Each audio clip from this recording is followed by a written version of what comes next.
Welcome. Come in, close the door, get comfortable, and listen closely. There is a way of living that no school ever teaches. A way of seeing the world that doesn't appear in books, nor in gatherings of supposedly brilliant minds, much less in speeches that promise success. It's a hidden way, silent, reserved for the misfits, the odd ones, the ones who don't quite belong. But there is something in you, yes, in you, that has not yet been tamed. Something that remembers. It is not a skill. It is a permission. A permission to see the world upside down, to play while everyone else obeys, to think in circles when you're asked to draw straight lines. It's not a formula to be right. It's a license to imagine the impossible and act as if it were the most logical thing to do. What if everything we call normal life is really a well-accepted delusion? What if sanity meant daring to look a little more like yourself? This is not the story of the geniuses you admire. It is the story of what happens when you dare to think like one of them. To live as you should, knowing that genius is not a gift, it's a decision. Now just sit back and breathe. You're about to step into the mind of a genius. Chapter 1. The Memory of the Fish in the Man's Fish Bowl. There is a question few people can truly answer. Why do some seem vividly alive, awake, while others settle for sleepwalking through the precious gift of life? Some call it destiny, others genetics.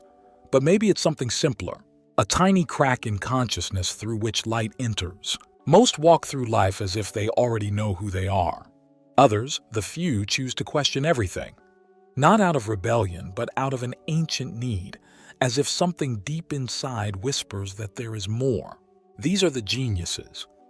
The ones who weren't born to fit in, but to light things up. The ones who didn't come to repeat truths, but to invent them. To ask the questions no one dares to ask. They can't stand routine, not out of laziness, but out of hunger. Hunger for beauty, hunger for ideas not yet spoken. Hunger to live with an unmasked mind, without scripts, without molds, without fear. Not all of them know it. Not all of them admit it. But there is a minority, a secret tribe, scattered and silent, that in some quiet corner of the day asks themselves, is this all there is? Is this what it means to live? That question, simple as it may seem, is the first symptom of genius. In a corner of the world where few ever look, something happened that's worth remembering. There, in the midst of the most uncomfortable silence he had ever known, a boy with eyes too bright received a lesson he would never forget. He was barely 8, but in his gaze pulsed a kind of quiet rebellion against the life someone else had planned for him. A life dressed up in instructions, normality, and a guaranteed future.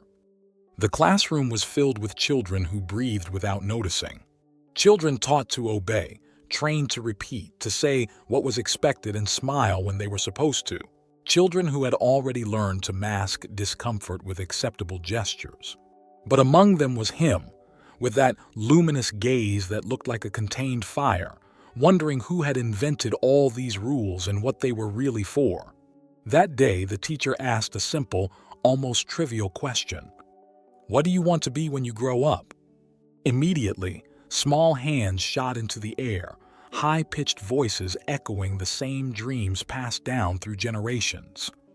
Doctors, engineers, lawyers. The whole class seemed to carry an invisible list of correct answers. But the boy with the fire in his eyes stayed silent, his gaze fixed beyond the blackboard, beyond the question itself. The teacher, uneasy with the boy's defiant silence, approached his desk and asked directly, with a mix of curiosity and subtle impatience, "And you? What do you want to be when you grow up?"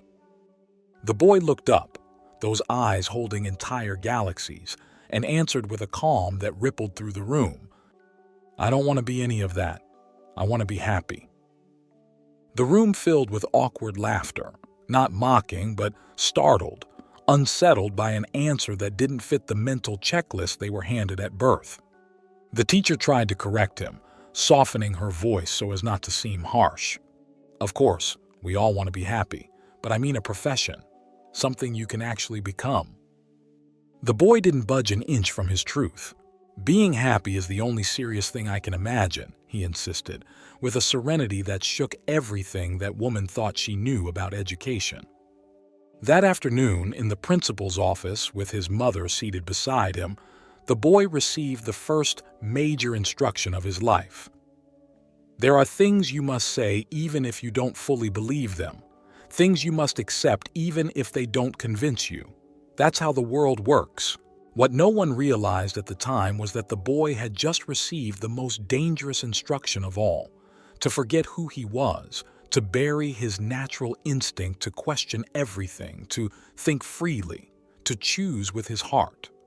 That afternoon marked the beginning, without him knowing it, of the slow training that would lead him to forget himself, his true dreams, his most authentic questions. That seemingly innocent lesson was repeated in every home, every school, every workplace, every corner of the world, like a silent virus teaching brilliant minds to dim themselves little by little until they became exact copies of something they never wanted to be. No one notices it, no one speaks up, but from an early age we all learn to shrink ourselves, to fit into pre-designed molds, to trade true answers for the right ones, to exchange the adventure of discovering who we really are for the safety of a mass-produced identity. Does this story sound familiar? Maybe it's not exactly yours, but I bet you recognize key parts of it. Because the instruction that boy received, we've all received, each in different forms and words, but always with the same intent: to train us to forget the authenticity we came with, to get used to living with a tamed mind, a tamed soul, a tamed creativity. And that's how slowly, year after year, we stop feeling comfortable with the questions born from radical honesty, the questions that make others uncomfortable because they force them to confront their own certainties. We begin to bury what we truly feel in order to fit in, to avoid conflict, to receive a kind of approval that doesn't satisfy but numbs. Genius doesn't begin with the addition of facts, nor with the multiplication of skills. Paradoxically, it begins with subtraction. Real genius, the kind that moves humanity forward, begins by peeling off layers, by courageously shedding accumulated education, by elegantly letting go of everything we were told we were, could be, or should desire. But deprogramming oneself is a task for the brave. Who has the courage to look inward and admit that most of the ideas that rule them don't actually belong to them? Who dares to let go of everything that, though comfortable and safe, prevents them from leaping into the abyss of full authenticity? In a corner of the world where few ever look, something happened that's worth remembering. Federico, recently turned 43, had turned his daily routine into a quiet refuge. He carried with him a divorce he had yet to fully lay to rest, and a daughter who, at 18, resembled his conscience more than just a close family member. That Thursday afternoon, while picking up Isabel from the cafe where she worked part-time, his daughter said something he didn't expect. "Dad, lately I feel like you're living like a goldfish swimming in a bowl that's way too small. Don't you get bored of seeing the same thing over and over?" Federico fell silent, driving slowly along the avenue, lit by street lamps that flickered like uncomfortable questions. His daughter was right. There was no way to argue with her. For years he had followed the same route to a job he didn't love, consumed the same news that only fed his anxiety, repeated the same internal dialogues that convinced him not to take risks. Suddenly, Isabel's soft yet piercing voice shook him, reminding him of something he had buried deep inside. He hadn't always been this way. There was a time when he dreamed of being a writer, when he traveled light and laughed uncontrollably with friends who were now little more than social media ghosts. A time when the future felt like an infinite canvas, not a spreadsheet where the numbers never quite added up. As the traffic lights shifted from red to green, Federico thought maybe his daughter was wiser than he had ever been. Sitting beside him, she seemed to read his thoughts as she hummed a song he didn't recognize. It was as if, without realizing it, Isabel was dancing to a melody he could no longer hear, a melody of possibilities and courage his soul had long forgotten. The goldfish metaphor echoed within him, tapping gently on his conscience with every turn of the wheel. He remembered something he'd once read, a quote by Giordano Bruno, the thinker who dared to imagine infinite worlds at a time of absolute mental confinement. There are no limits except those first imposed by our own imagination. Federico had turned his mind into that invisible fishbowl, decorated with the comfort of the known, yet restricted by self-imposed limits. When they arrived home, Isabel disappeared into her room, and Federico sat on the couch, staring at the empty aquarium he had bought months ago but never dared to fill. The thought of confining another being to a circular, repetitive, tedious life terrified him. But wasn't that exactly what he had done to himself? The idea caused a deep, visceral discomfort he couldn't ignore. He realized then that his daughter had unknowingly fired an arrow straight into the center of his existence. He took a deep breath, letting the silence of the room settle into his chest. Something stirred inside him, like a fish discovering for the first time the transparency of the glass that encloses it. For the first time in years, he allowed himself the brutal honesty of recognizing that the life he was living was a comfortable lie, a carefully crafted imitation designed to avoid the pain of change. He thought of Ricardo Darín, the Argentine actor he deeply admired for his ability to speak uncomfortable truths with an ironic smile. He remembered an interview where Darín had said, "The only way not to repeat yourself is to have the courage to break with who you've been." Federico felt that sentence resonate in him right there, in the intimacy of a routine cracked open by Isabel's honesty. That night, he slept uneasily, with dreams that felt like invitations and nightmares disguised as memories. In the morning, he woke with a strange clarity in his eyes. He made his coffee slowly, savoring each movement, every small, ordinary act as if he were doing it for the first time. His mind was restless, but something in him felt a quiet calm he hadn't known in years. He didn't yet know how to escape the fishbowl, but he had become aware of it, and that was already a sublime act of rebellion. Suddenly, he understood that being a genius wasn't about having a superior brain or exceptional skills. It was, at its core, the ability to question the reality we've been given, to dismantle it, and to build a new one based on who we truly are. It was about seeing the fishbowl, understanding it, and then, with resolve and courage, breaking it from the inside to discover the immensity of the ocean that had always been there, waiting to be inhabited. Federico didn't yet know exactly what he would do, but one thing was clear. He was no longer willing to forget. He had begun to remember who he really was, before society convinced him to be someone else. He was ready to relearn how to live, this time with his eyes wide open, far from any fishbowl, with the courage of someone who knows they deserve the vastness of the ocean. That morning, Federico sat in front of a blank page with a clarity as sharp as it was uncomfortable. He picked up a pencil that had lain forgotten for years on his desk, feeling the soft weight of the wood between his fingers like an old friend rediscovered. He stared at the page, white, pure, defiant, waiting for something to emerge from the unrest that stirred inside him. He remembered then a conversation he'd had many years ago with his grandmother Carmen, a simple and wise woman who had survived wars, hunger, and family loss with the quiet dignity of those who have learned to watch the endless dance of life with patience. One rainy day, in the old kitchen where she kneaded bread and he drew pictures in the corner of the table, he had asked her with childish innocence, "Grandma, what do I have to do to be important, to do something big in life?" She, with flour-covered hands and eyes fixed on the raindrops sliding slowly down the window pane, replied without hesitation, "My child, doing something big isn't important. What matters is doing something true." Federico hadn't understood those words back then, but that morning, nearly 4 decades later, they returned like inevitable waves crashing against his consciousness. Memory, in its unfathomable mystery, had chosen to retrieve that precise moment just when he needed it most.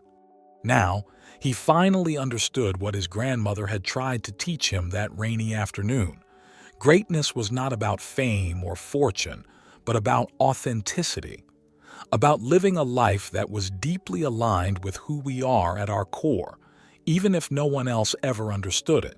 Feeling a renewed strength, he wrote on the page in a firm hand, "I no longer want to live like a goldfish in a bowl.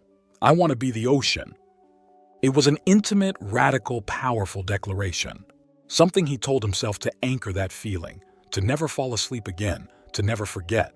He stared at the phrase and knew it was more than ink on paper. It was a sacred pact with himself. Throughout that day, his usual routine began to feel increasingly strange, as if he were living a life that no longer belonged to him.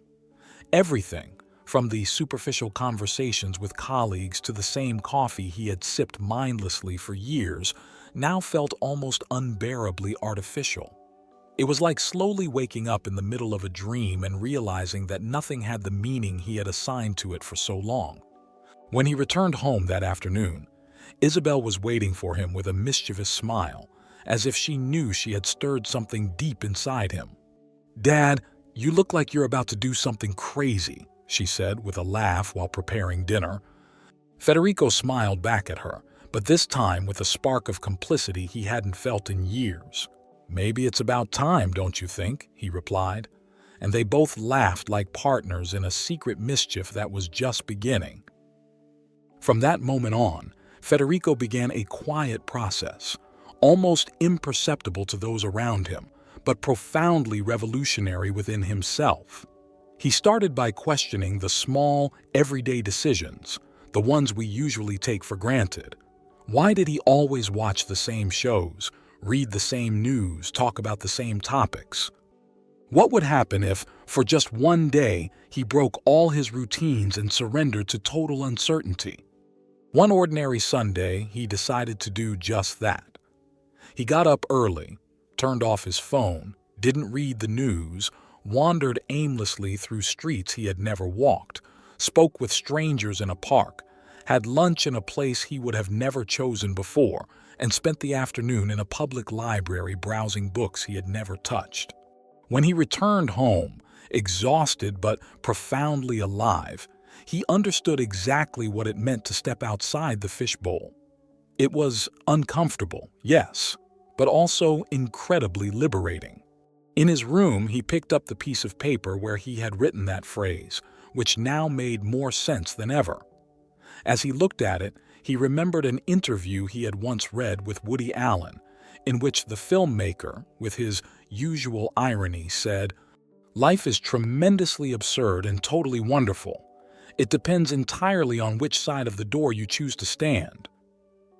Now Federico understood that he had spent too long on the wrong side of the door, watching a life that wasn't his, dreaming while awake instead of waking up from the dream. In the days that followed, he began to recover forgotten fragments of himself. He took up writing again, but this time without pressure, just for the joy of it, letting himself play with words like he hadn't done since he was a teenager. He returned to reading novels, listening to unfamiliar music, sitting in silence without any specific purpose, simply enjoying the stillness of the present moment. Each small, authentic choice he made felt like another step toward that vast ocean he had long been running from. And in doing so, he discovered a simple yet revolutionary truth. Being a genius wasn't about having the right answers or absolute certainties. It was about learning to ask the right questions and embracing uncertainty as an indispensable companion on the path to a true life. On the night of his 44th birthday, sitting in his living room, he looked again at the empty fishbowl and smiled. He knew then that he would never place a fish inside it because he could no longer bring himself to condemn another living being to monotony, to repetition, to the slow death of possibilities. Because now he understood, deeply, that being free was much more than a right. It was a conscious act of daily courage.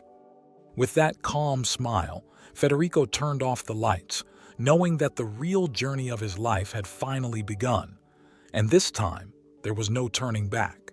When you place yourself in the mind of a genius, you realize that being one is not the privilege of a chosen few, but the natural right of anyone who never forgot their own light. Look closely at any human group, and you'll notice that those who stand out are not always the most intelligent or the most creative, but rather those who best learned the unspoken rules, those who became skilled in the art of appearing rather than being. And if you look even more carefully, you'll also notice that those bright but domesticated people often share an invisible shadow, something they never admit out loud. The bitter feeling that somewhere along the way, they betrayed an essential part of themselves. I remember the story of a friend who, from a very young age, was fascinated by music. His soul vibrated every time he heard a melody. Just by closing his eyes, he could feel the scent of the notes, the color of each chord, the texture of the sounds. His mother, worried about a secure future, enrolled him in math classes and gently, but firmly, steered him toward a career that promised financial stability and social prestige. He never protested, never cried, never openly rebelled. He simply forgot the music. He locked it in an invisible box, sealed it with the padlocks of rationality, and hid it deep inside, where it could no longer make anyone uncomfortable. Years later, he became an engineer admired for his efficiency. He earned a comfortable salary, had friends, professional respect, and a life that seemed flawless from the outside. But every evening, as he drove home, he felt a strange emptiness, a kind of emotional vertigo that vaguely reminded him that something was missing, something had been left behind. Somewhere deep within him, the music was still pulsing, waiting for him to remember. We all carry within us a music we've stopped listening to, a passion, a curiosity, a unique way of seeing the world that we abandoned because it didn't fit the definitions of success and acceptance that someone else decided for us. We are trained to mistrust our deepest gut feelings, to ignore our natural intuitions, to give up our innate talents because they don't align with a serious profession, a realistic life, a path approved by those around us. We become experts at dimming our inner light so we won't shine too brightly, at lowering our enthusiasm so we won't make others uncomfortable, at burying our creativity so we won't stand out too much. And so, slowly, we build a life that's perfectly adapted, but profoundly unhappy. But how can we remember who we are if we've spent so much effort trying to forget? The answer isn't in accumulating more knowledge or technique. It lies in shedding layer upon layer of conditioning, in daring to look honestly and nakedly into the inner mirror that reflects who we once wanted to be. It's not a journey forward, but backward, toward that time when we still had permission to be authentic, curious, free, rebellious. Because if you pay close attention, you'll see that the most effective training to forget our essence is the constant repetition of a silent lie, the idea that to survive and be accepted, we must sacrifice our truth. We're taught this at school, in family gatherings, in conversations with friends, in the quiet expectations of those who love us. It's whispered to us with good intentions, disguised as protection and wisdom, but its effect is lethal. Little by little, we forget how to feel, how to ask, how to create, how to live from our essence. That's why today I ask you to do something extraordinary. Begin to challenge those silent instructions you've accepted for years. Ask yourself with courage and honesty, what would you do if you weren't afraid to fail, to disappoint, to be judged? What would you say if you didn't fear the critical gaze, the silent disapproval of those expecting something else from you? Because when we begin to question what we've been taught, we begin to remember what we've forgotten. We start reconnecting with the most authentic, most alive, most genuine part of ourselves.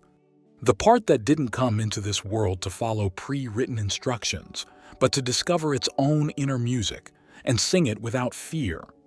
There is no education more dangerous than the kind that teaches you how to add without teaching you how to live. The kind that convinces you that you already know who you are. The domestication of the soul doesn't happen in a single day, nor with whips.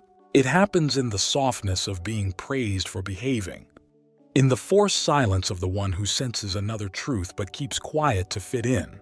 We were trained with tenderness, and that's why it will be harder to break the spell. It begins when we suppress our true laughter in a classroom, or when we try to fit into a society that doesn't even recognize itself. Then we give up wonder to seem intelligent. Later, we get used to signing papers we don't understand, applauding truths that aren't ours, and calling maturity that slow surrender where everything matters, but never too much. When they taught you to draw without going outside the lines, they were preparing you to obey without question. And when they praised the child who memorized but ignored the one who asked with eyes burning with curiosity, they were shaping future successful professionals, yes, but without a soul. Genius is not born, nor is it created. Genius is remembered, and remembering hurts, because it demands looking straight at everything you had to betray to become someone functional. There is no greater sorrow than witnessing a brilliant soul learning to ask for permission just to exist. Look at adults. Many don't laugh with their whole bodies, only with their throats. They don't jump, don't shout, don't ask. They sit up straight, not out of respect, but because they forgot the body can think too. Few remember the last time they did something for the very first time. Genius falls asleep when we keep repeating what already works.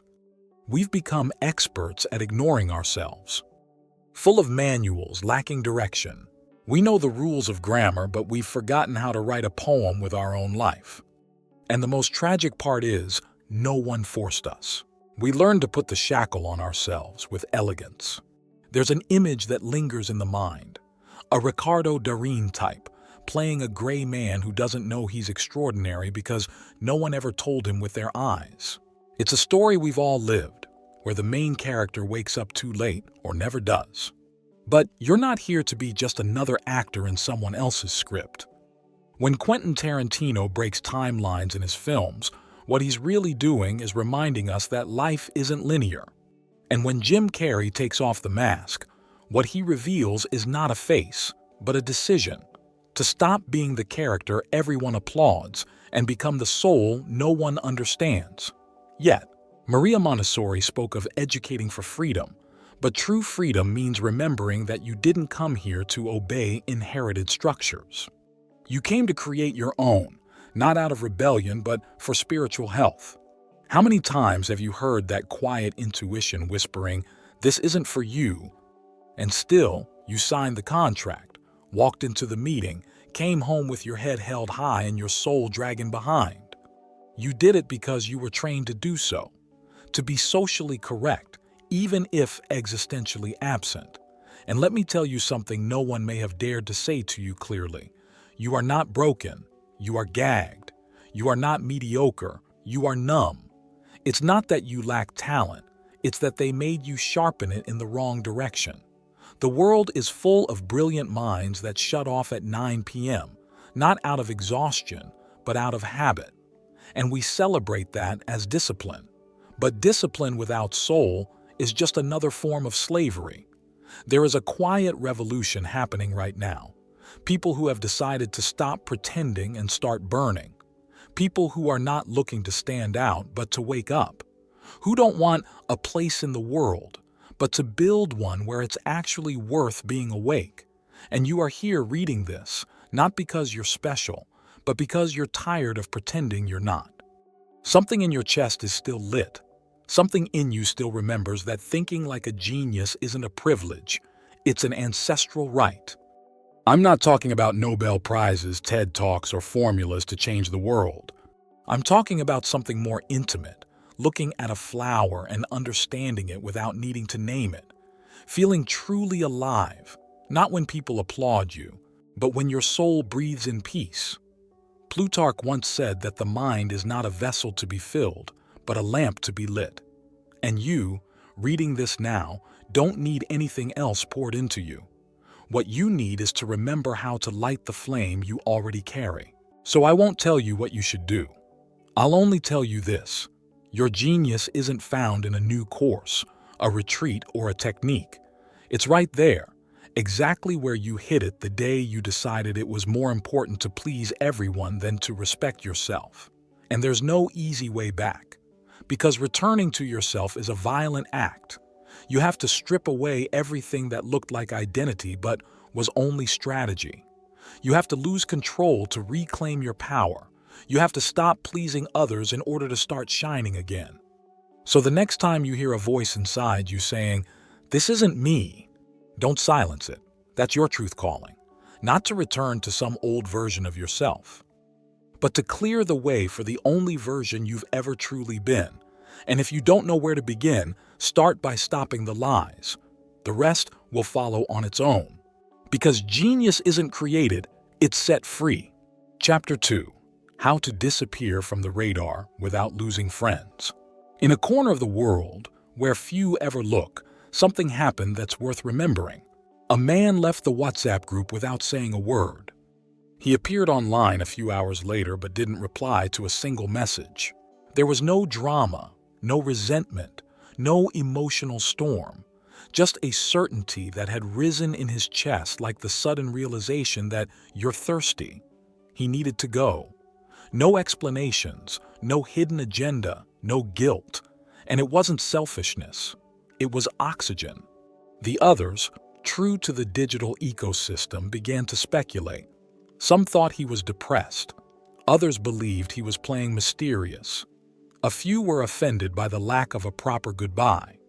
What no one imagined was that he didn't want attention. He just wanted to step off the stage. Because sometimes you don't need big reasons to make important moves, because the soul has its own reasons the algorithm will never understand. It's not easy to disappear without setting off alarms. We live in an era where absence is a political statement, a red flag, an act of disrespect. If you don't reply quickly, you're weird. If you don't post, something's wrong. If you're not around, you must be hiding something. Silence has gone from being a spiritual choice to a social offense. But disappearing doesn't mean abandoning. Sometimes it's the only way to reconnect. Because being constantly available to others often means being chronically absent from yourself. And the louder the world gets, the more vital the art of going quiet becomes. Most people don't need therapy. They need space. Space to breathe without being watched. Space not to have to explain themselves. Space to turn off the performance and just be. But the system doesn't tolerate those who disconnect without notice. It treats it as betrayal, as if your well-being had to be approved by your followers. What if disappearing was actually a form of reappearing? Not as a personal branding strategy, but as a ritual of inner resurrection. A way of telling your nervous system, "I hear you, let's slow down, let's go deeper." There are days when disconnecting isn't escaping, it's returning.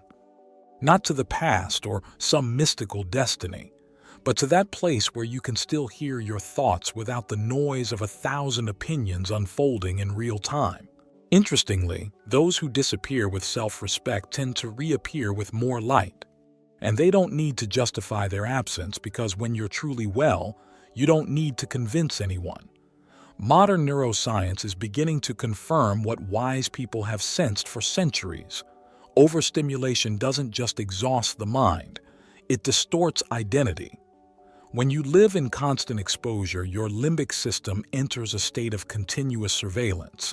This reduces your ability to rest deeply, alters your emotional memory, and, over time, can lead to chronic anxiety without any visible cause.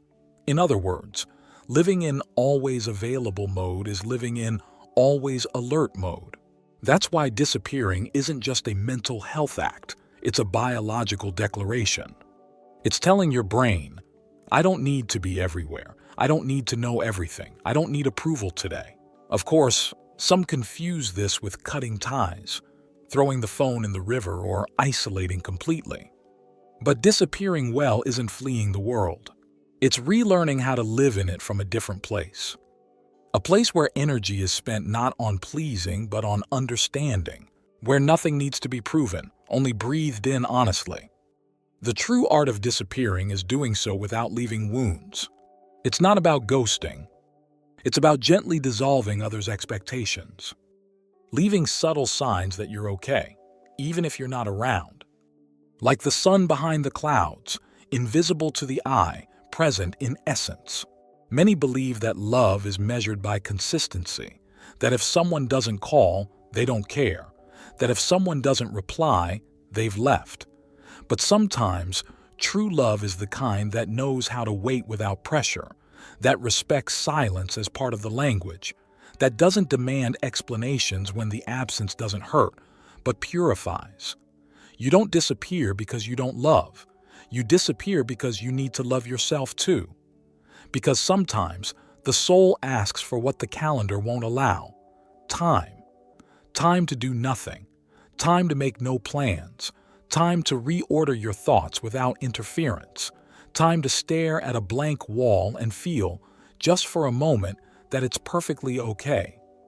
Curiously, when you leave without resentment, you return with gratitude, as if the world hadn't changed, but you had, as if silence had rearranged pieces that conversation never could. What scares us about disappearing isn't isolation. It's the possibility of being forgotten. But that's just another illusion of the ego. Real memory doesn't need constant reminders. It lingers in gestures, in scents, in stray words. Those who matter stay, and those who don't fade, even if they're online 24 hours a day. There are friends who drift away and never come back, and that's okay. They weren't roots, they were branches. But there are also those who stay without hovering. They don't ask questions, they don't pressure, they don't assume. They're just there, like a park bench you know you can return to whenever you need. Those friends don't need explanations, because they already understand everything. The soul doesn't need announcements, it just needs permission. Permission to disappear from the radar without remorse, without excuses, without guilt. Because not everything that leaves is lost, and not everything that stays truly accompanies. The art of disappearing may be the most underrated skill of the 21st century. Everyone wants to stand out, but few dare to fade away. Why? Because modern society has confused being visible with being important. It has turned privacy into a suspicious privilege, and discretion into a luxury reserved for eccentric artists and billionaires tucked away in Malibu mansions. And even they feel the weight of constant exposure. Once, in the middle of an interview, Joaquin Sabina said something many heard but few understood. Absolute freedom is never having to pretend, not even with yourself. The phrase passed quickly, buried by gossip about his personal life and speculation about his next tour. But within those words was one of the most urgent truths for this age of hypervisibility. Genius requires intimacy. Think of all those contemporary minds who broke molds and redefined the art of living. Bill Murray, who never had an agent and still handles his own contracts by phone with no middlemen. Or Ricardo Darín, who walks freely through the streets of Buenos Aires without bodyguards, greeting people with that gaze that says, "I'm no more than you, nor less either." They understand something many have forgotten. To be truly free, you must learn to disappear from time to time. But disappearing isn't simple. There's a fine line between voluntary invisibility and depressive self-isolation. The first is liberating. The second, destructive.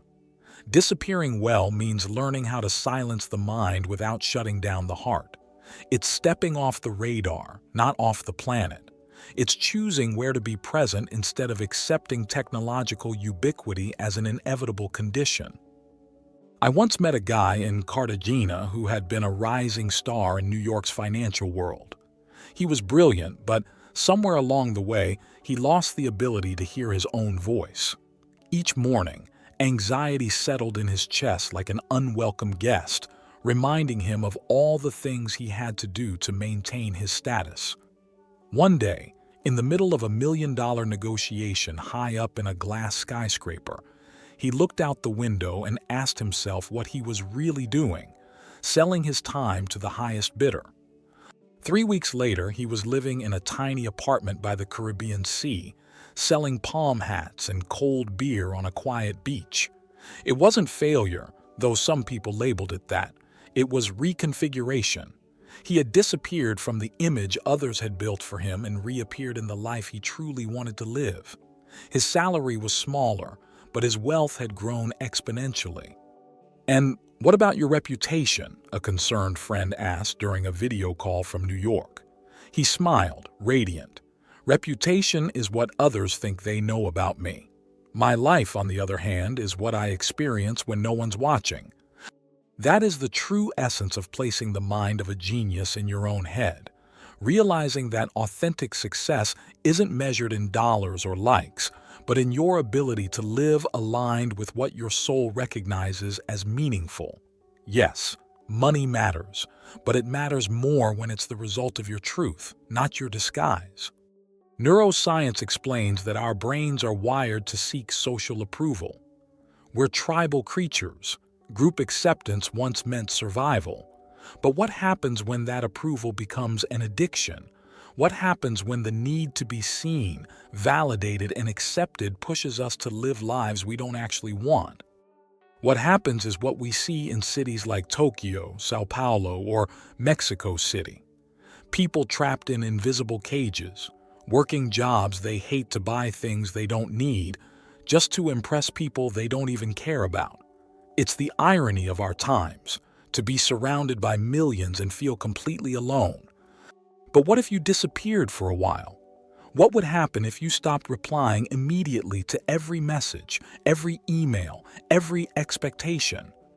At first, you'd feel discomfort, maybe even guilt. But then, calm would arrive. The mind would begin to reorganize itself.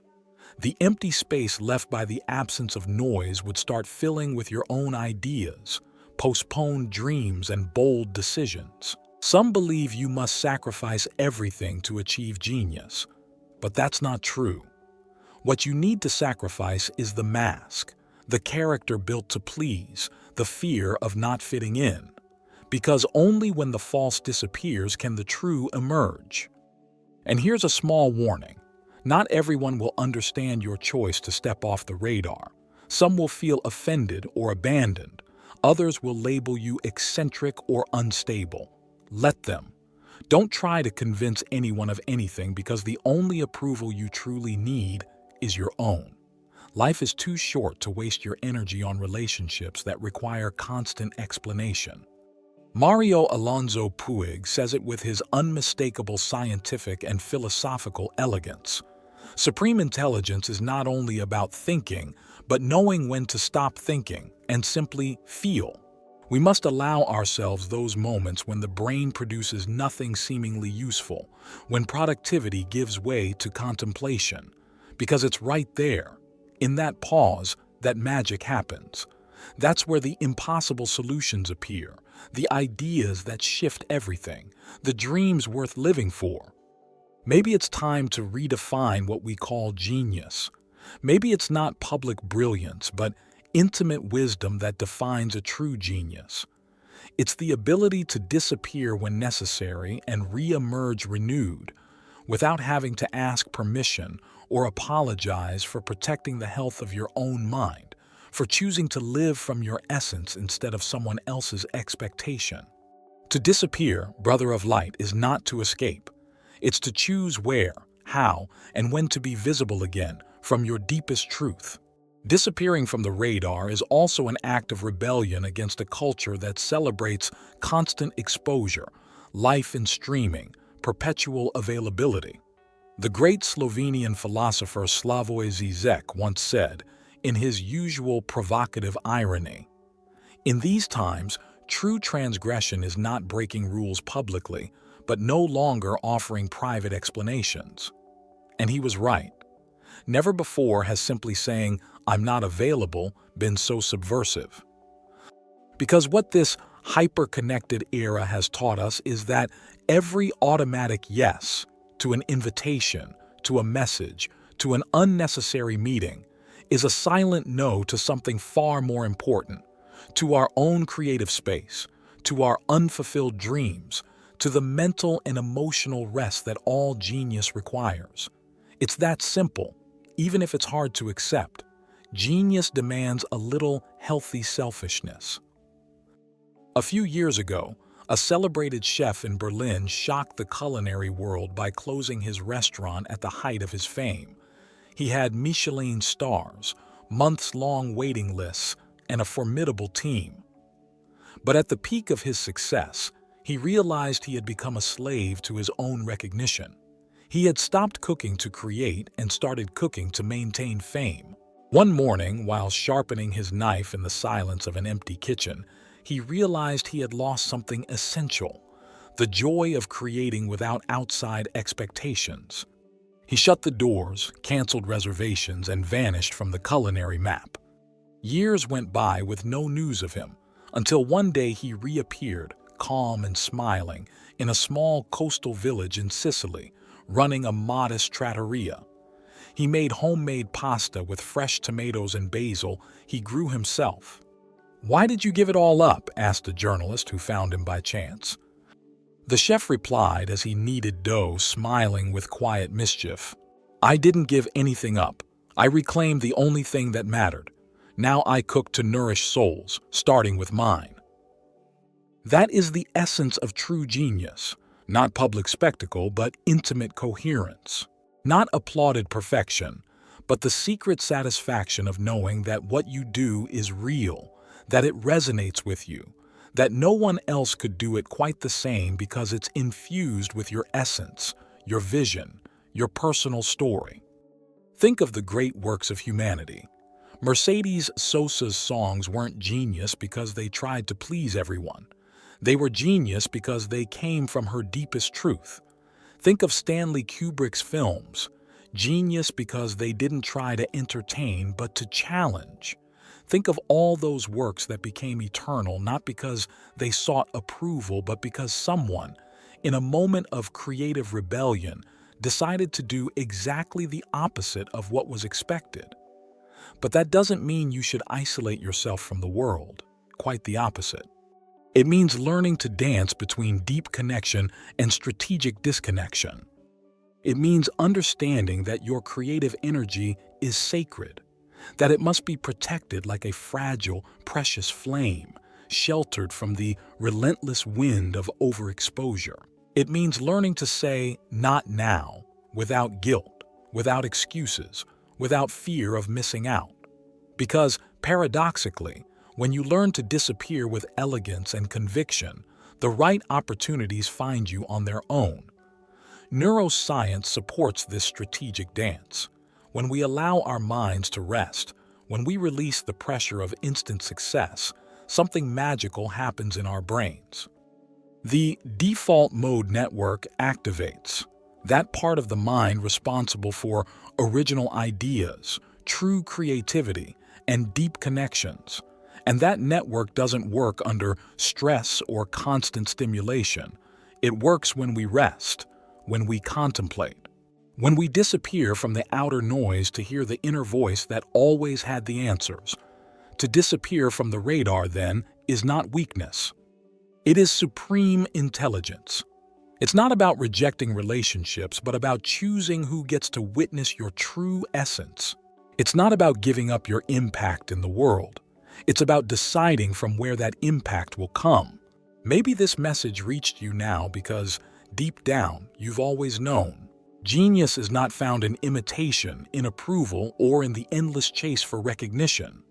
It lives in that conscious pause, in that quiet courage, in that beautiful rebellion of deciding for yourself what really matters. Every genius who changed human history had their time in the shadows. Every soul who left a lasting mark knew when to disappear, so they could return more authentic, more lucid, more powerful. Because a memorable life isn't the one everyone sees. It's the one you live fully, in each small gesture, in every brave choice, in every silence you gift to yourself. Maybe today is the perfect day to disappear for a moment, not because you need to escape, but because you deserve to return stronger, more real, more brilliant than ever. Chapter 3. Sleeping in soft beds makes you forget you're alive. When the genius realizes that their true enemy has always been comfort, life turns into a rebellious celebration. There is no greater danger for a potential genius than growing used to living at the edge of the ordinary, that delicate space where everything seems fine, but nothing truly extraordinary ever happens. Mediocrity wears elegant disguises. It smiles with cynicism and seduces with small promises that slowly lull the soul to sleep. It's not about poverty or wealth, success or failure. It's something far more dangerous. The invisible comfort that anesthetizes the brilliant mind, puts it to sleep, makes it tame and predictable. It's the kind of comfort that whispers in your ear that change is too risky, that creating is too demanding, that being yourself is just too uncomfortable. No one truly understands genius until they grasp that it's not about doing more, but doing fewer things in a completely different way. True geniuses were never hoarders of tasks, activities, or ambitions. On the contrary, they mastered the subtle and powerful art of subtraction. They discarded the unnecessary, the noisy, the superficial. They cleared the path so that genius could bloom under the right conditions, like a lotus flower in a quiet pond. In a corner of the world where few ever look, something happened that's worth remembering. It wasn't thunder or revolution. It was a yawn, but not just any yawn.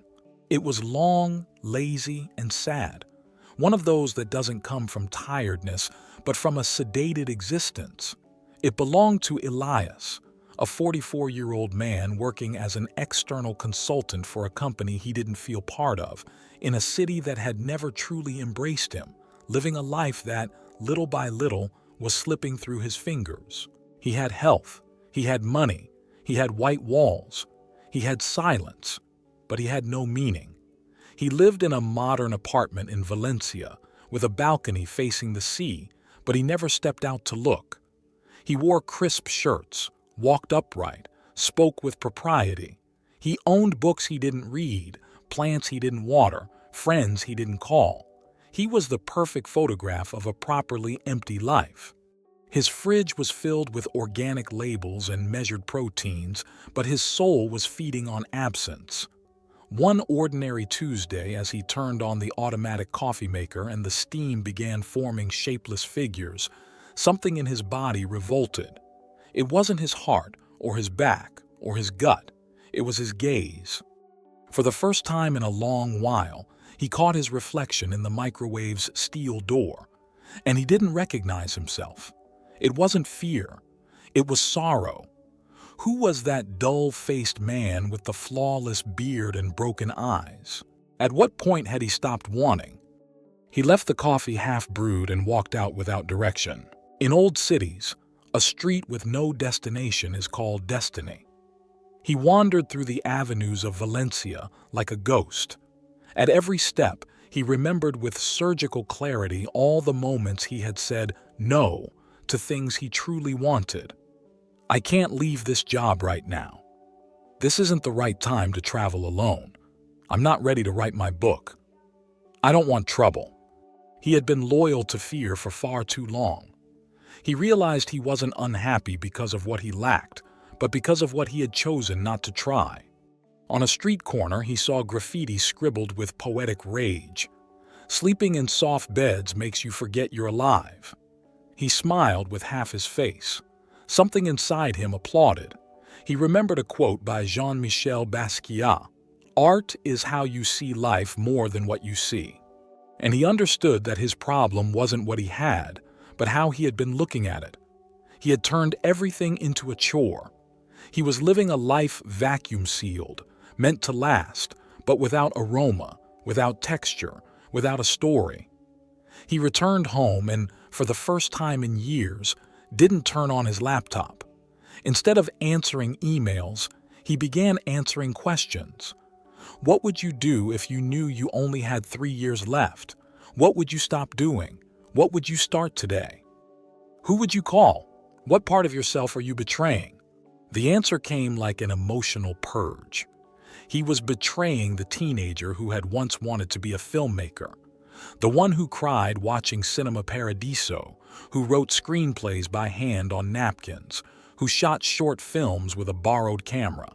That young man full of fire, stories, and questions. He had buried that version of himself under a mountain of bills, schedules, mortgages, and excuses. That's when he remembered his old philosophy teacher from high school, an exiled Argentinian with more books than patience, who used to tell them every Friday, "Be uncomfortable. Comfort kills more dreams than failure." Elias hadn't understood back then, but now he did, and now it hurt. He entered his small study. He took out the old box where he had kept his notebooks from youth. He read things he had written 20 years ago, absurd stories, impossible dialogues, ideas without structure, but they all had something his current life lacked: life. They pulsed, they were clumsy, but they were alive. He opened his laptop, started a new document, and typed a single sentence. This isn't a success story, it's a story of urgency. And he knew he would never go back. Valeria became his silent accomplice. He would share reflections with her. She would send him quotes from Simone Weil, songs by Benjamin Clementine, videos of street performances in Berlin. It was a generational dialogue that didn't aim to correct, only to share. One didn't guide the other. They walked side by side in the process of remembering that life wasn't supposed to be what we were living. One night, after an especially intense conversation about death, Elias wrote, "If death is inevitable, then mediocrity is unforgivable." That line hit like a gunshot. He didn't need to write anything else that day. He had said something that burned inside him. And that, brother, is what the genius does. Not always inventing, sometimes just naming, with beauty, what others are afraid to feel. Because deep down, being a genius isn't about being brilliant. It's about being brave. Brave enough to be alone, to not fit in, to disobey, to write things no one understands yet, to live as if the soul weighed more than the resume, to choose truth, even when it's uncomfortable, even when it hurts, even when no one claps. In a corner of the world where few ever look, something happened that is worth remembering. A small man, soft-eyed and slow-stepping, wandered the streets of Vienna searching for a reason not to disappear. He was a young pianist with no money, no home, and many days, no hunger. Not because his stomach was full, but because his soul had a greater urgency. He needed to find a melody that justified his existence. That man's name was Ludwig van Beethoven, what the world would later celebrate as a tormented genius. He lived as a mix of desperation and inexplicable purpose. He was going deaf. For a musician, that's not just a problem, it's a sentence. But instead of giving up, as many advised him to do, he locked himself away for weeks and wrote what we now know as the Ninth Symphony. He didn't compose it with his ears. He composed it with his soul. Because sometimes, when the outside world abandons you, the music the world needs is born. Beethoven didn't need to hear to create. He needed to feel. And when someone truly feels, they find a way to shout their light, even from the darkest cave. That's why when you listen to his work, don't just hear the music, hear the courage. That symphony doesn't contain notes, it contains scars. Some people surrender to injustice, while others use it as ink to write their names into history. In South Africa, while most children played in dusty streets, a frail boy with an iron will carried books heavier than his body. Nelson Mandela had a strange dream for his environment. He wanted justice, but not revenge, freedom, but not only for his own people. He wanted the oppressor to be freed from his own prison too. He spent 27 years in prison. 27. Some marriages don't last that long. Some nations don't survive it. But Mandela walked out of prison with no hatred. He came out with more faith than when he went in. While the world expected a roar, he offered an embrace. While others dreamed of payback, he proposed reconciliation. How does a soul stay hopeful through 27 years of unjust confinement? No one really knows. The only certainty is this: there are human beings who, when they fall, learn to read the stars from the ground. And then there's her, Gabrielle Bonheur, though the world would know her as Coco Chanel, an orphan girl raised in a convent surrounded by habits and silence. From a young age, they told her she would never amount to anything, that her place was in the shadow of wealthy women, not among them. But Coco didn't believe in forecasts. She believed in style. While the world bowed to the corset, she designed freedom. While women were treated as ornaments, she turned them into protagonists. Chanel didn't just dress bodies, she dressed dignity. Her empire wasn't built on money, but on certainty. The kind of certainty no school teaches, no self-help book explains. The kind that appears when a woman decides she will no longer ask permission to exist. Geniuses aren't born with special powers. They're born with pain. And if they learn to dance with it, they become immortal. Some people weren't born to fit in, but to break the mold unapologetically. Marina Abramovich was one of them. They called her crazy, a witch, a masochist, a fraud. But while her critics applauded oil paintings hanging in someone else's gallery, she used her body as a living manifesto. She didn't speak with words. She spoke with the silence of bones, with the stillness that unsettles, with a gaze that pierces through you. Once she sat motionless for 6 hours in front of strangers. One by one, they sat across from her and cried without knowing why. It wasn't a performance. It was a shared, open wound. Another time, she stood beside a table with 72 objects: a rose, a knife, a loaded pistol. She invited the public to use whatever they wanted on her. For 6 hours, she was touched, cut, humiliated, abused, and didn't move. Art? No. The question: what would you do if the other person couldn't defend themselves? The answer was terrifying, but revealing. She didn't seek understanding. She didn't seek approval. She just wanted the world to feel something real, something that hurt enough to awaken it. Because there are geniuses who don't paint, don't write, don't compose. There are geniuses who simply hold up their broken soul to the world like a mirror. And if you're brave enough to look, maybe you'll see yourself. And if we're talking about those who went ahead of their time, we must mention someone who flew before the world believed it was possible: Amelia Earhart, a woman, a pilot.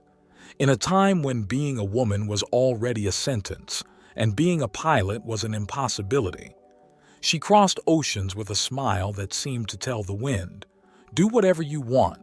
I've already learned to fly without permission." Her plane vanished over the Pacific. They never found her, because some souls don't get lost. They merge with the sky. These aren't fairy tales. They're biographies of fire, proof that greatness doesn't always come with applause. That talent isn't always rewarded, but it always transforms. That history isn't written by those who follow rules, but by those who reinvent them.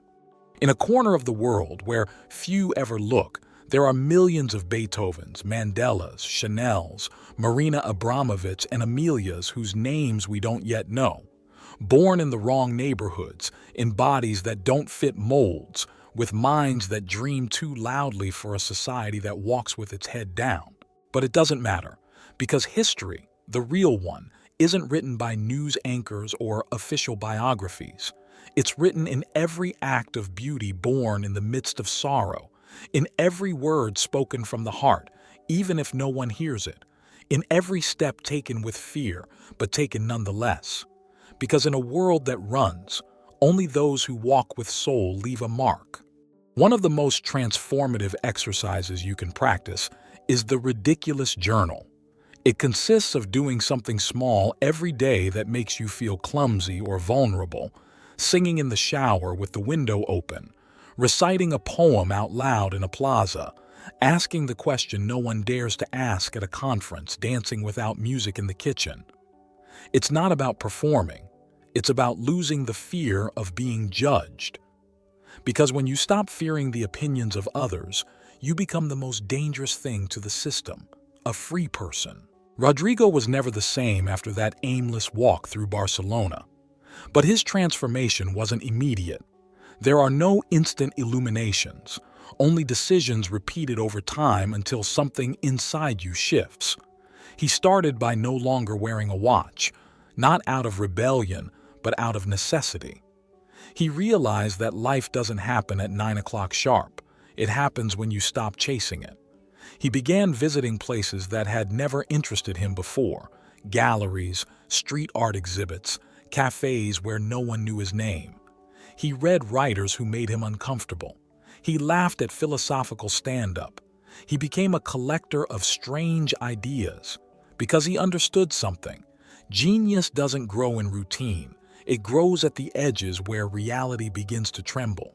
One night, walking through El Born, he overheard a man talking about Krishnamurti at a bar table. Without asking, he sat down and joined the conversation. He ended up crying, not out of sadness, but because someone had finally put into words the thoughts he had kept hidden. That's another path to genius.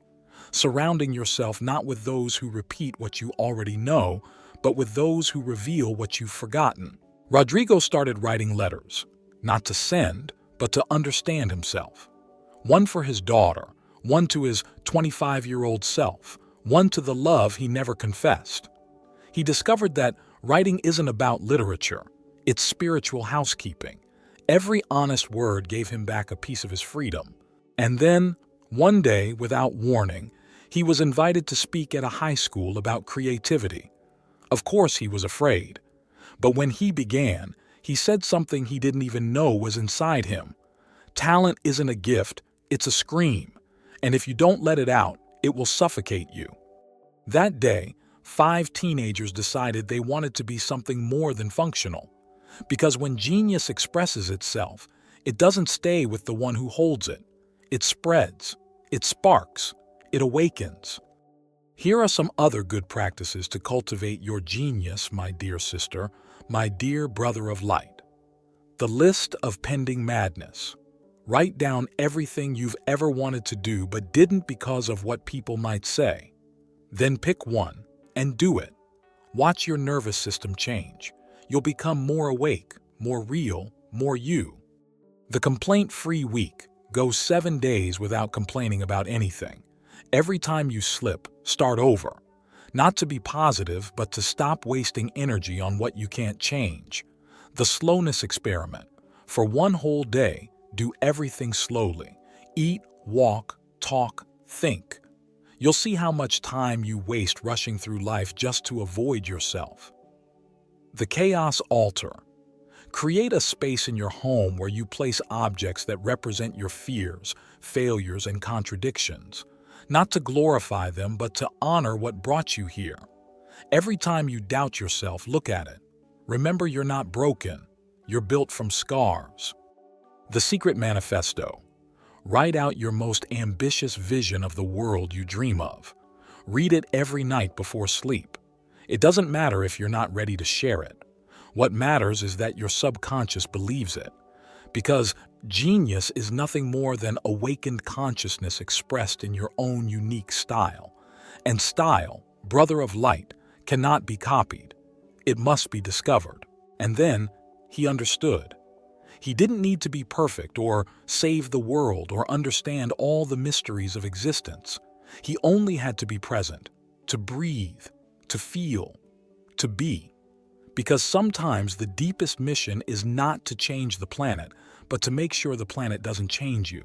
To keep your tenderness intact when everything around you turns to stone. To keep looking up even when it's raining on your heart. To not betray your essence or mortgage your joy just to fit into a society that has forgotten how to laugh with its soul. He discovered that being a kind soul in a wild world isn't a weakness. It's a radical act of resistance, a revolutionary act.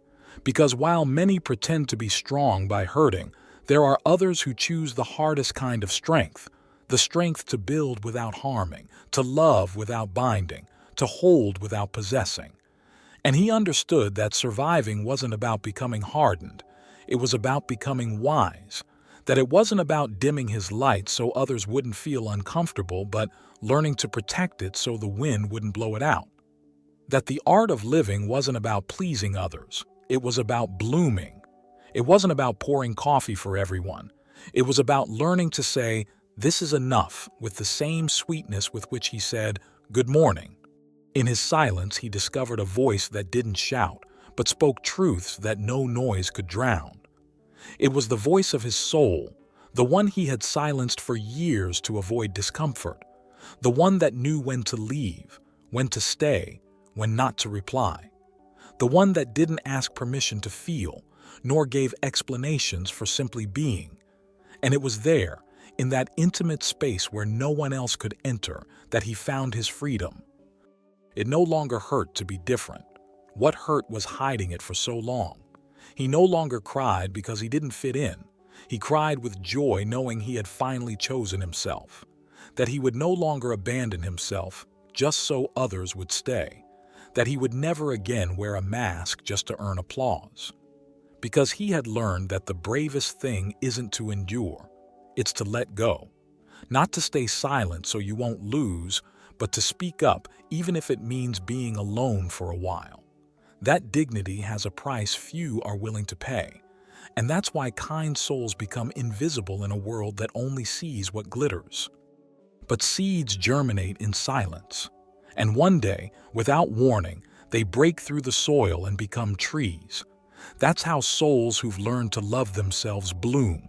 They make no noise, but one day they grow so tall that those who once ignored them must lift their gaze. And when they see them, so radiant, so authentic, so free, they're left with only one question: how did you do it? And then the kind soul simply smiles, because they know there are no formulas. All they did was resist without becoming bitter, feel without giving up, love without betraying themselves, and wait with infinite faith for the world to remember that it too can be a beautiful place for those who still believe in tenderness. If you made it this far, it's because you too are part of that secret tribe that hasn't given up. And this book isn't just something you read. It's an embrace, a mirror, a lighthouse, a refuge for the souls who, like yours, have chosen to keep being light even when the world feels like a cave. This was your first map, your first walking stick, your first sign. And the most beautiful part is, you're not alone. There are others like you, walking in silence, shining in the shadows, rebuilding themselves each day. And even if you can't see them, even if you don't believe it, even if you sometimes doubt it, you are being seen, honored, and accompanied. So keep going, softly, steadily, and free, because the world needs more souls who haven't forgotten how to be human. Chapter 4: Flight Manual for Minds That No Longer Fit on the Ground. Being a genius has nothing to do with being famous or collecting applause. It has everything to do with how you breathe, how you observe, and above all, how you choose to live when life gets serious. Because genius is not an occasional act of brilliance. It's a permanent style of internal rebellion. A genius is someone who, when looking out the window, doesn't just see buildings, trees, or birds, but possibilities. A genius is someone who doesn't fit into the answers others have given, because the comfort of certainty feels far too narrow for wings that want to unfold. For centuries, we've been convinced that geniuses are distant, almost magical beings, born touched by some invisible wand. But true genius is much more grounded, more human, more uncomfortable. It's not a blessing, it's a conscious decision. It's looking in the mirror on a random morning and saying with absolute conviction, "Starting today, I accept the risk of living according to my own vision, without guarantees, but with dignity." The first practice for minds that no longer fit on the ground is to break, once and for all, the myths that have kept us bound. One of the most toxic is the belief that creativity and talent are gifts reserved for a chosen few. They're not. They are daily decisions, small acts repeated with courage. Don't wait for inspiration, because inspiration is a beautiful excuse we've invented to justify our inaction. Minds that fly don't wait. They take off, even when the sky is clouded. In a corner of the world where few look, something worth remembering happened. Carolina, a brilliant woman working as an editor in Buenos Aires, woke up on a rainy morning and noticed that her heartbeat had changed. It wasn't anxiety or stress, it was impatience. For years, she had been editing the books of others, polishing someone else's sentences, refining texts that would later be celebrated in literary circles she never attended. That morning, while brushing her teeth, her reflection handed her a quiet truth. How long will you keep correcting the voices of others, and when will you begin to listen to your own? That same afternoon, she quit her job, not out of desperation, but from clarity. It wasn't easy. It never is. All she had in her bank account was courage. She decided to write her first book, not as a literary gesture, but as an act of liberation. Every morning she sat in front of her computer and wrote without stopping, without correcting, without caring how it might be received. She wrote because her inner voice had grown too loud to ignore. The myth that you need stability to create genius is another weight that keeps many grounded. Carolina had no stability. She had freedom, and that was more than enough. When her book finally came to light, it wasn't just a piece of literature. It was a scream, a confirmation of life, a signal for other souls who, like her, felt trapped in well-behaved but suffocating lives. Because being a genius is not about achieving results, it's about allowing yourself the process. Genius is accepting uncertainty as part of the landscape, learning to embrace it, to enjoy it, even to provoke it. The second great practice that activates the genius mind is the daily integration of small discomforts. At first glance, it may seem contradictory, but it's not. The human brain is lazy by nature. It loves the known, the predictable, the routine. To awaken your inner genius, you must confuse the brain, force it to see new options. How? It's simple. Each day, introduce small changes to your routine. If you always eat the same breakfast, change the menu entirely. If you always walk the same route, find one you've never taken. If you always talk to the same people, dare to speak with strangers. This isn't a trivial exercise.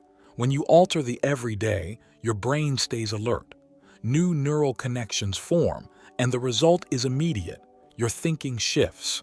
Ideas begin to appear where once there was only white noise. This isn't magic, it's neuroscience. When you step outside your comfort zone, your mind receives a clear message. Everything is possible, the world is not fixed, and neither are you. For Carolina, this meant visiting cafes she had never entered.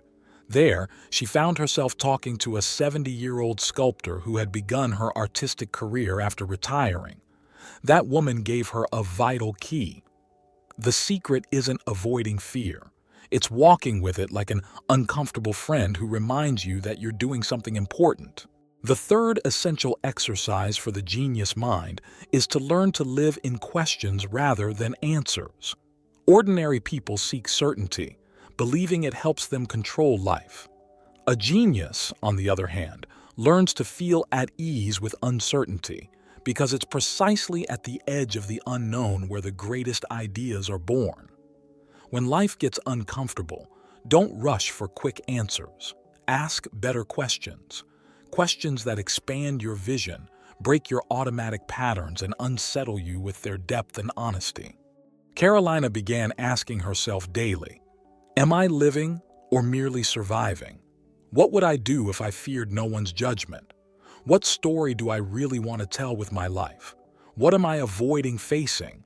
These questions didn't have immediate answers, but they had something better: the power to keep her awake, present, curious, always in a state of exploration. The fourth practice of flight is understanding the body as an ally. The genius mind needs a fully awakened body. Everything that passes through the body reaches the brain sooner or later. Physical movement is not just for health or appearance, it's for clarity. Walk often, dance in private, move your body joyfully. The most powerful ideas often arrive when the body is in motion, when obsessive thought quiets down and intuitive wisdom takes over. Every morning, Carolina walked through the park without a goal.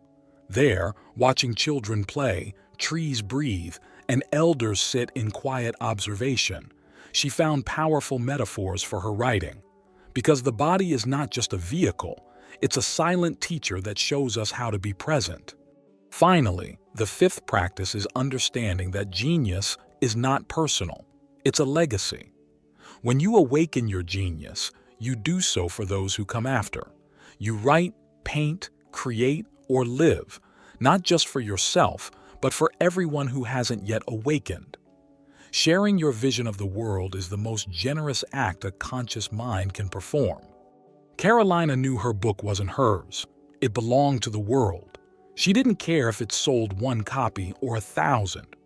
What mattered was releasing it into the world as an act of love, of peaceful rebellion, of honest beauty. What matters is planting the seed. Whether it blooms today or in 100 years, that's no longer up to you. Now you know. Flight doesn't begin in the wings. It begins in the decision. Unfold yours. A brilliant life doesn't wait for you on solid ground, but up there, where not everyone dares to breathe. It's your turn now. Go on. Because genius is, above all, an act of deep inner honesty.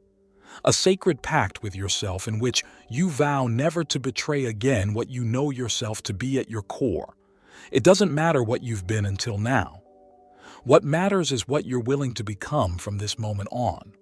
Life has infinite patience with those who choose to honor their truth, but it doesn't wait for those who keep hiding behind masks too small for such vast hearts.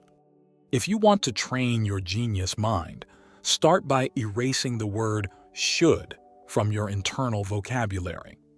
The true enemy of your creativity is not a lack of talent, but an overload of expectations. We believe we should be more successful, more productive, more courageous, more popular.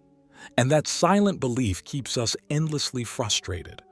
A genius is not someone who meets external expectations, but someone who ignores them with absolute elegance.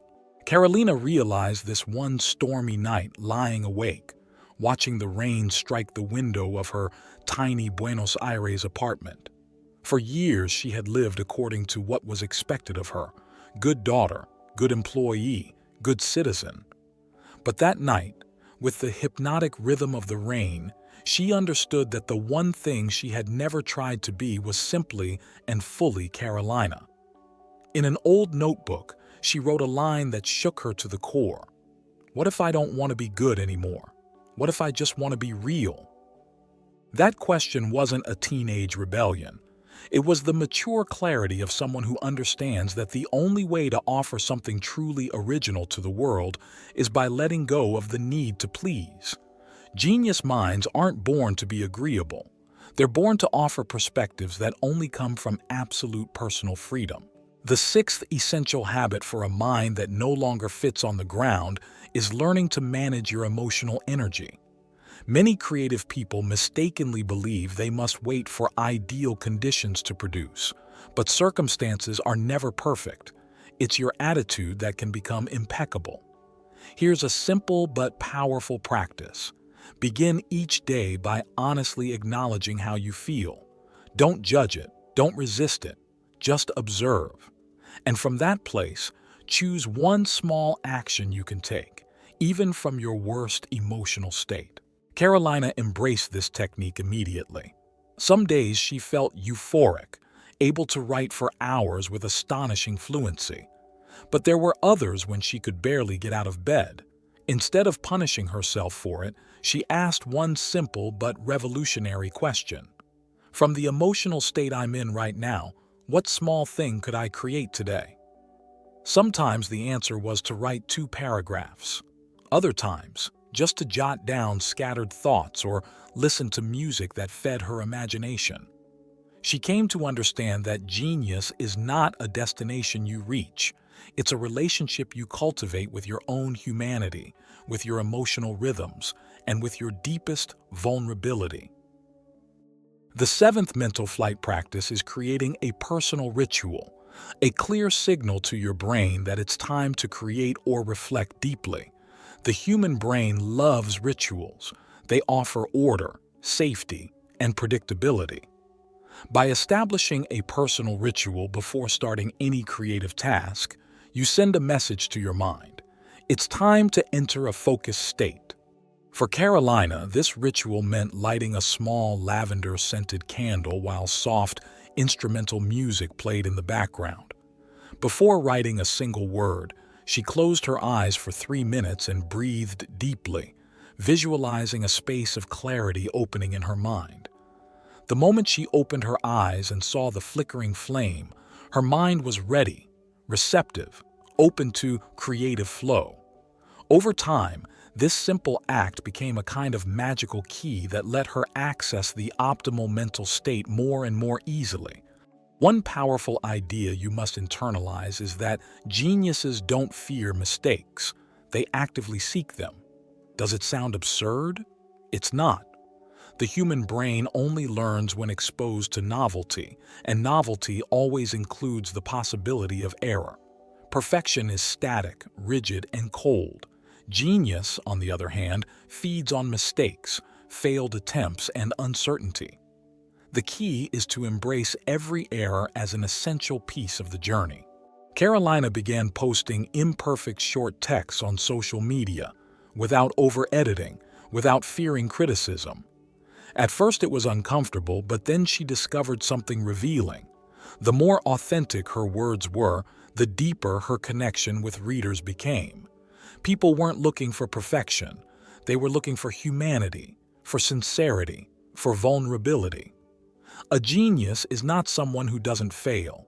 It's someone who turns failure into a sublime act of continuous learning. Another revealing practice for elevating the genius mind is what we call the silence diet.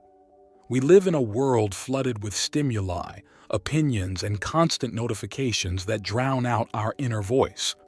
Genius needs space, and silence is its most powerful ally. Each day, give yourself a few minutes of disconnection. Phone off, no distractions, no noise. Just be with yourself. No agenda, no expectations. Carolina embraced this practice and noticed how, in those quiet moments, entirely original ideas emerged, ideas she would never have heard in the noise of daily life. In those calm spaces, she found answers she hadn't realized she was seeking. Silence was not emptiness, it was fullness. It was the birthplace of her purest creativity. Finally, true genius requires nourishment through diversity. That means stepping outside your specialty and exploring fields that seem completely unrelated to your own. Read books on topics you would never normally pick up. Talk to people who think differently from you. Visit unexpected places. Great ideas are born from connections between seemingly unconnected points. The more diversity you feed your mind, the richer the neural network you're building becomes. Carolina began attending lectures on quantum physics, even if she barely understood them. She listened to podcasts on Eastern philosophy, though she'd never shown interest in it before. She talked to scientists, mathematicians, poets, and dancers. She discovered that each conversation, each different experience, sparked a new flame in her creativity. Because, in the end, a genius mind is nothing more than a rich, diverse weave of experiences, learnings, and sensations, boldly intertwined.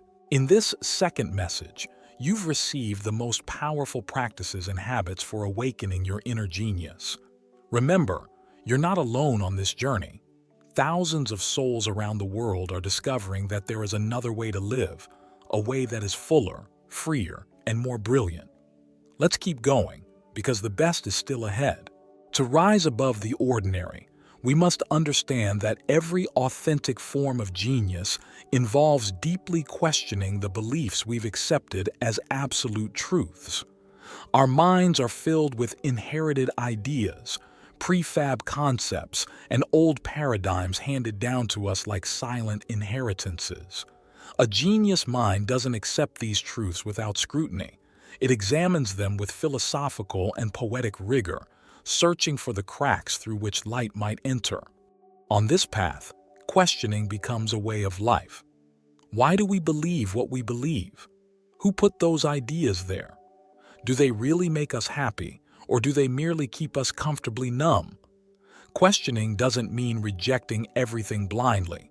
It means exploring each belief with fierce elegance and the courage to discard those that hold us back. In a corner of the world where few look, something worth remembering happened. A man named Martin had grown up with the absolute conviction that stability was the highest goal of any sensible person. At 45, he had precisely that, stability. A secure job in a gray office in Montevideo, a perfectly designed routine repeated day after day, and a small but safe social circle. Yet inside he felt a silent anguish, a growing discomfort he couldn't name. One afternoon, while cleaning the attic of his house, he stumbled upon an old dusty book, Meditations by Marcus Aurelius. He opened it at random and read a line that rang like a bell in his mind. The happiness of your life depends upon the quality of your thoughts. That simple, ancient phrase shook Martin deeply. For the first time, he realized that his stable life was built on limiting, fear-based thoughts. It wasn't stability that was suffocating him. It was the poor and timid quality of what he allowed to occupy his mind day after day. Inspired by that realization, Martin decided to start a personal experiment he called the mental lab. Every day for a month, he would choose one belief he had accepted without question and examine it thoroughly. Why did he believe? Neuroscience explains it clearly. When we sustain deep concentration, our brain enters a state of flow, a peak performance zone where creativity and efficiency skyrocket. This state becomes addictive, profoundly satisfying, almost meditative.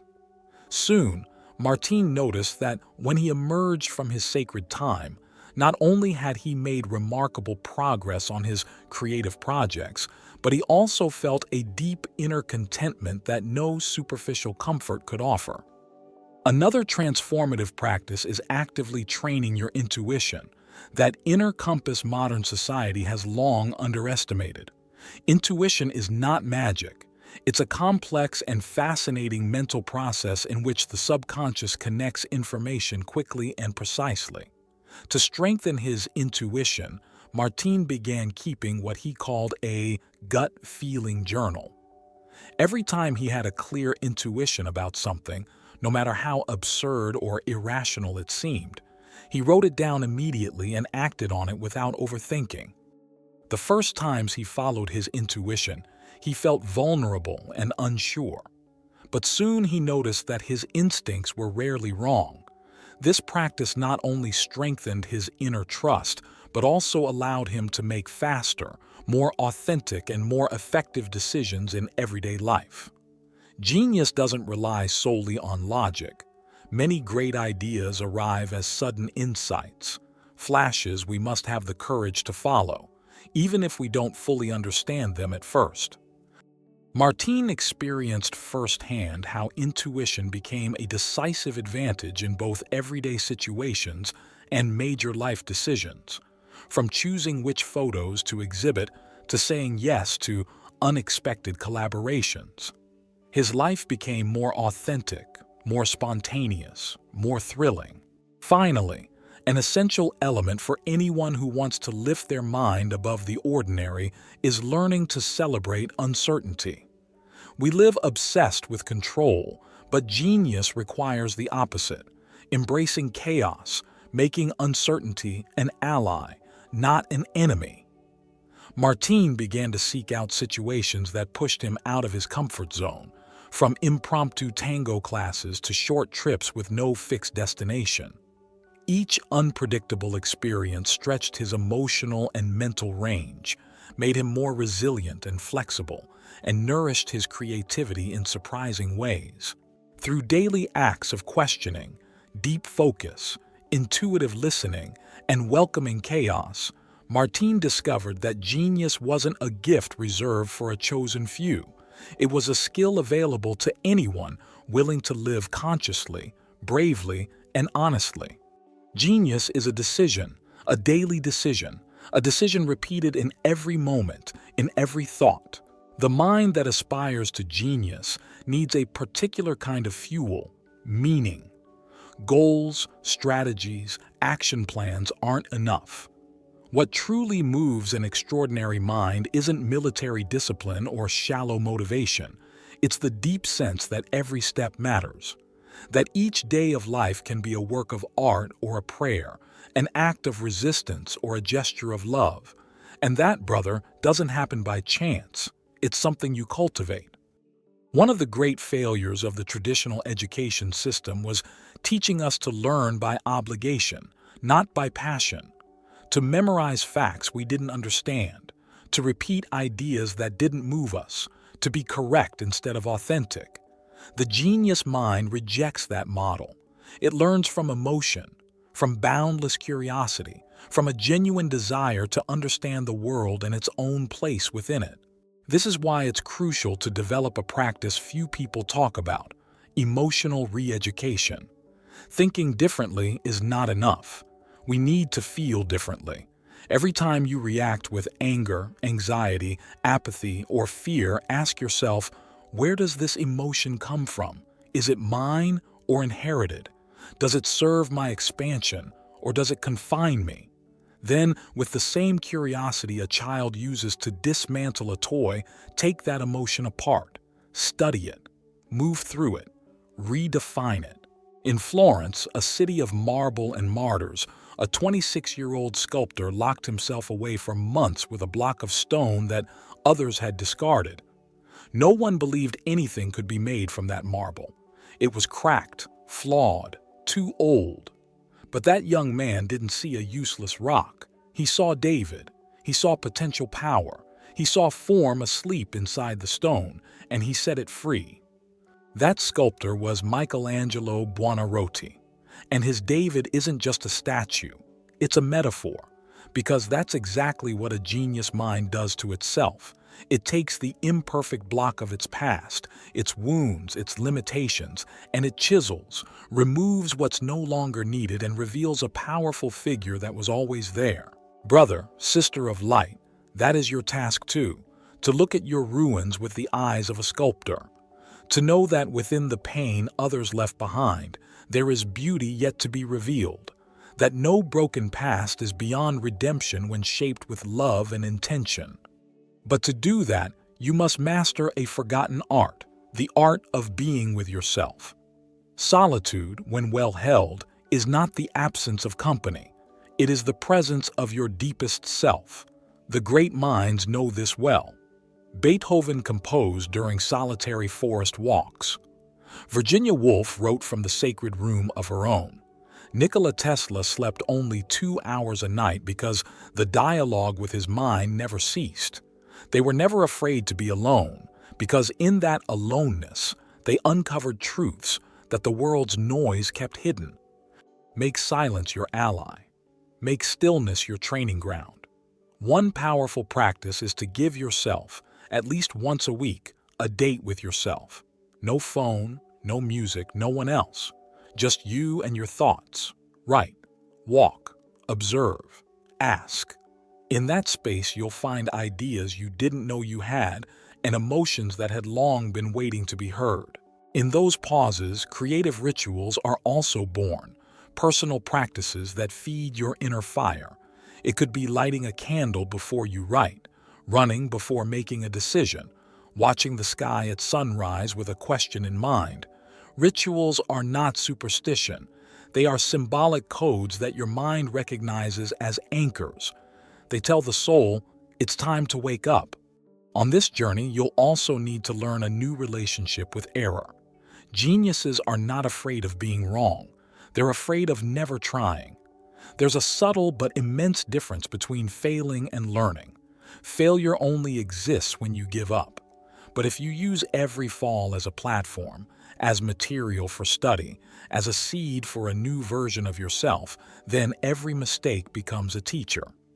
One of the most healing practices is dialogue with your shadow.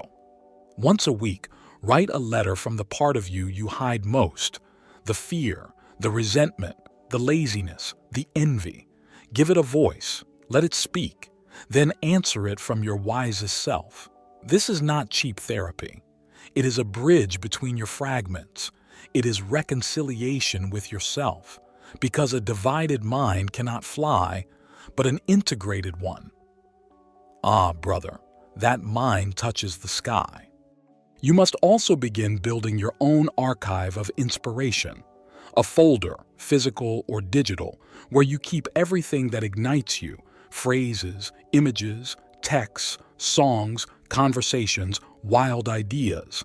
This archive becomes your creative first aid kit. Every time you doubt, fall, or feel lost, go there, revisit it. Remember who you are. Remember what moves you. Remember your mission. Never forget that the genius needs nourishment, not just for the stomach, but for the soul. Art must be part of your life like air. Read novels that break you open. Listen to music you don't understand but that makes you tremble. Watch films without subtitles just to feel. Art is not a luxury, it is medicine. And every mind that creates needs beauty to keep from withering. Somewhere in Copenhagen, a woman named Aisha discovered this at 62. She had spent her entire life fulfilling, carrying, being everything to everyone. One day, her grandson gave her a blank notebook. He said, "It's for your stories, Grandma." And without knowing why, Aisha began to write. She didn't know about literary techniques or grammar rules. She simply told. And in the telling, she healed. Each written page became a reunion with parts of herself she had long forgotten. At 63, she published her first book. At 65, she was speaking at universities. Not because she was chasing fame, but because, finally, she was living from her truth. That is genius, brother. Not to impress, but to express. Not to please, but to burn. Not to comply, but to shine. Even without applause. Even without understanding. Even if you have to stand alone for a while. Because every flame, when it's real, ends up lighting others. Genius is not a state reserved for a few. It is a latent possibility in every human being willing to truly question themselves. To look at their life not as a series of random events, but as a symphony waiting to be interpreted, if only we learn to listen. A genius is someone who has reconciled with their story, who has forgiven their mistakes, who has made peace with their shadows and chosen to keep creating despite it all. Not from perfection, but from presence. A flying mind isn't the one that knows the most, but the one that listens the most. The one that stops acting as a recorder of other people's thoughts and begins to improvise with its own voice. The one that doesn't quote others to sound wise, but sees life with such attention that every word it speaks is its own, original, unrepeatable, alive. And for that, you must let go. Let go of the need to have all the answers. Let go of the need for approval. Let go, even, of the version of success they sold us. Numbers, titles, awards, recognition. Because what's the point of conquering the world if you've never conquered yourself? So many brilliant minds have been lost for fear of shining too brightly, for fear of making others uncomfortable, for not knowing how to hold their own light without dimming someone else's. But let me tell you something no one says. If your light is honest, it doesn't dim others. On the contrary, it lights the way, it invites, it inspires. So if you must choose anything in this life, let it be this. Choose not to betray yourself, not to camouflage your essence just to fit into a room where you don't even feel alive, not to become the edited version of yourself just to be liked by people who don't really know you. A genius doesn't just live, they vibrate. And that vibration, because it's coherent, because it's honest, because it's constant, attracts what needs to come and repels what needs to go. There's no need to force, to manipulate, to compete. Just walk in such truth that even the wind adjusts itself so as not to interrupt your step.